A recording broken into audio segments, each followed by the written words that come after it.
एक बार फिर से स्वागत है दोस्तों हमारे चैनल हब ऑफ स्टोरीज पे। आज हम चर्चा करने वाले हैं एक ऐसे व्यक्ति की जिसने 1980 के दशक में छोटे स्तर पर शेयर बाजार में अपना पहला कदम रखा और देखते ही देखते शेयर बाजार का बादशाह कहलाने लगा। आखिर उसने ऐसा क्या किया जिसकी वजह से लोग उस इंसान को महानायक के रूप में देखने लगे। लेकिन उससे पहले जिन्हें शेयर बाजार या स्टॉक मार्केट के बारे में कोई जानकारी नहीं, उन्हें ये बता दें कि स्टॉक मार्केट एक ऐसी जगह है जहां कंपनियों के शेयर खरीदे हुए बेचे जाते हैं। इसे हम एक बाजार के तरह ही समझ सकते हैं जहां लोग चीज़ें खरीदते और बेचते हैं, लेकिन यहाँ सौदा कंपनियों के हिस्से यानी कि शेयर का होता है। जब कोई कंपनी ग्रो करना चाहती है तो उसे पैसों की ज़रूरत होती है।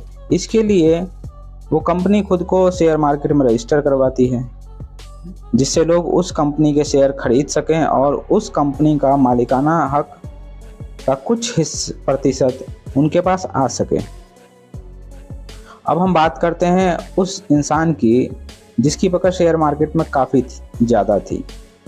यह बात है 29 जुलाई 1954 पैनल राजकोट गुजरात के एक मध्यवर्गीय परिवार में जन्मे हर्षद मेहता की। पिता एक छोटे व्यापारी थे और उनका बचपन आर्थिक रूप से काफी संघर्षपूर्ण रहा। सन 1973 में वह अपने परिवार सहित मुंबई शिफ्ट हो गए। वहां उन्होंने अपनी पढ़ाई की। लगभग 19 और 20 साल की आयु से ही उनकी शेयर मार्केट में काफी दिलचस्पी आने लगी। उनकी इसी दिलचस्पी के कारण 1980 के दशक में मुंबई के एक जाने माने स्टॉक ब्रोकर बन गए। उस समय भारत में बैंकों को सीधे शेयर बाजार में निवेश करने की अनुमति नहीं थी।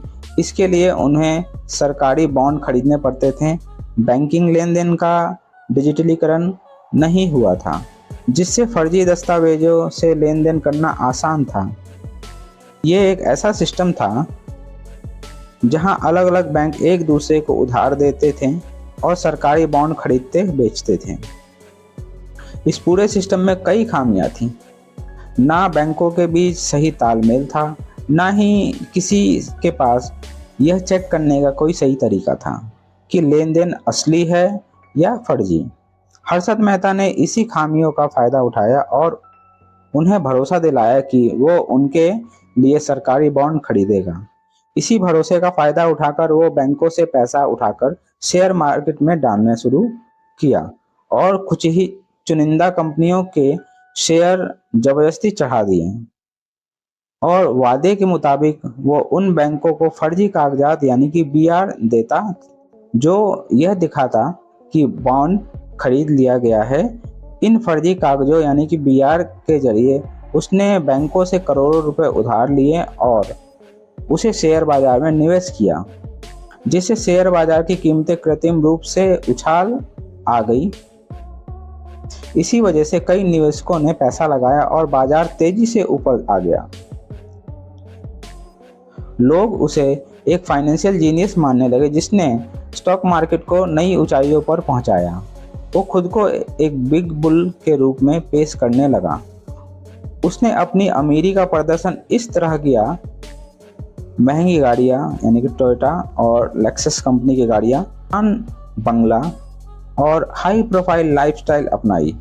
उसकी लाइफस्टाइल को देख के लोग प्रभावित हुए और वो भी हर्षद मेहता की तरह अमीर बनने के सपने देखने लगे।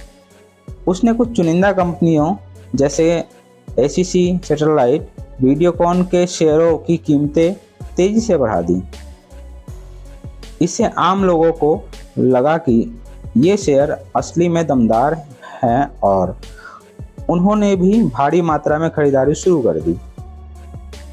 जब शेयर बढ़ते गए तो लोग अमीर बनने का सपना देखने लगे और अपना पैसा बिना सोचे समझे लगाते चले गए। गांव के छोटे शहरों के लोग भी स्टॉक मार्केट में पैसा लगाने लगे, क्योंकि उन्हें लगने लगा कि यह एक नया सुरक्षित इन्वेस्टमेंट ऑप्शन है। बड़े बड़े बैंक और बिजनेसमैन हर्षद मेहता के साथ डील करने लगे, क्योंकि उन्हें भी फायदा हो रहा था। बड़े मात्रा में पैसा बनाने के बाद हर्षद मेहता ने बड़े नेताओं और सरकारी अधिकारियों से भी अच्छे संबंध बना लिए। वह उन्हें पार्टी फंड और दूसरी तरह की फाइनेंशियल मदद भी देने लगा। कई सरकारी बैंक और संस्थाएं खुद इस स्कैम में लिप्त पाई गईं। सन 1992 अप्रैल में टाइम्स ऑफ इंडिया की पत्रकार सुचिता दलाल को इस पूरे स्कैम का एक छोटा सा सुराग हाथ लगा। उन्होंने गौर किया कि हर्षद मेहता के पास अचानक से बहुत ज़्यादा पैसा और लग्जरी चीज़ें आ गई थीं। महंगी कारें, मुंबई में शानदार बंगला और हाई प्रोफाइल लाइफस्टाइल को देखकर सोचने वाली बात ये थी कि इतना पैसा आ कहां से रहा था। इसी सवाल का जवाब ढूंढने के लिए उन्होंने रिसर्च की, जिससे उन्हें यह पता चला कि बैंकों से जारी हुई फर्जी बैंक रसीद यानी बैंक रिसीट हर्षद मेहता के पास थी। इन रसीदों का इस्तेमाल बैंकों से करोड़ों रुपए उधार लेने और स्टॉक मार्केट में लगाने के लिए किया जा रहा था। इसका मतलब था कि पैसा असली लेन देन में नहीं बल्कि फर्जी तरीके से घुमाया जा रहा था। इस जानकारी के बाद उन्होंने द टाइम्स ऑफ इंडिया में एक धमाकेदार खबर छापी, जिसमें बताया गया कि कैसे हर्षद मेहता बैंकों की खामियों का फायदा उठा रहा है। रिपोर्ट में ने पूरे देश को हिला दिया, क्योंकि जिन्होंने हर्षद मेहता को फाइनेंशियल गुरु माना था वो ही सबसे बड़ा नुकसान में रहा। शेयर बाजार ताश के पत्तों की तरह बिखर गया। लोगों को समझ आ गया कि शेयर बाजार में असली बूम नहीं बल्कि एक जबरदस्त घोटाला था। लाखों निवेशकों के पैसे डूब गए। जब घोटाला खुला तो हर्षद मेहता ने दावा किया कि उसने तत्कालीन प्रधानमंत्री पीवी नरसिम्हा राव को 1 करोड़ रुपए की रिश्वत दी थी।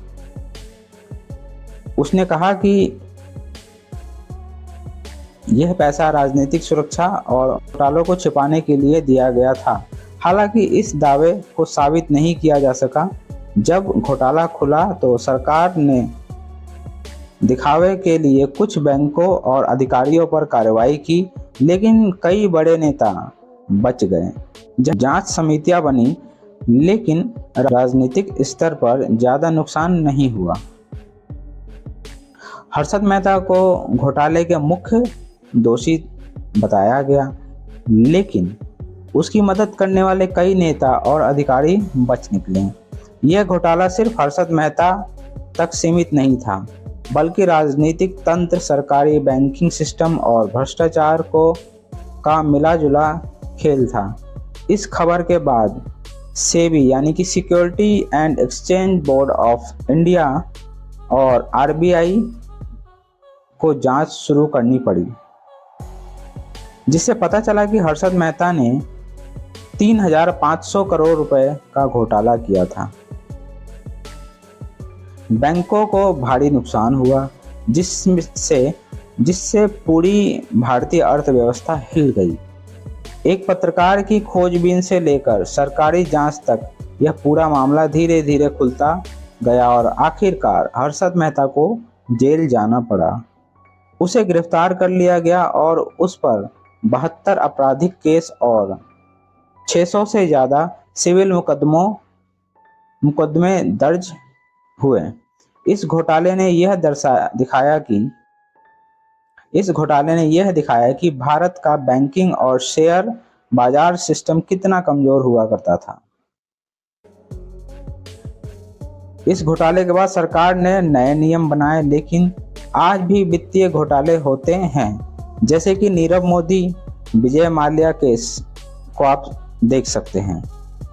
इसका साफ मतलब यही है कि सरकार को कानून और मजबूत और तेज बनाना होगा, ताकि इस तरह के स्कैम जल्दी पकड़े जाएं। हमें इस पूरे स्कैम से यह शिक्षा मिलती है कि धोखा और लालच ज़्यादा दिनों तक नहीं टिकते। अगर सिस्टम कमज़ोर हो तो लोग उसका फ़ायदा उठाते ही हैं, लेकिन एक ना एक दिन लेकिन एक ना एक दिन सच सामने आ ही जाता है।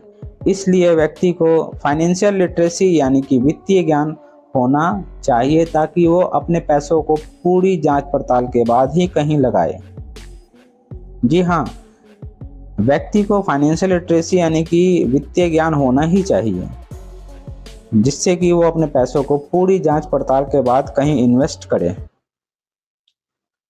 अगर आपको ये वीडियो पसंद आई है तो एक लाइक ज़रूर कीजिएगा और अपने दोस्तों को ज़रूर शेयर कीजिएगा। मिलते हैं दोस्तों अगली वीडियो में। धन्यवाद।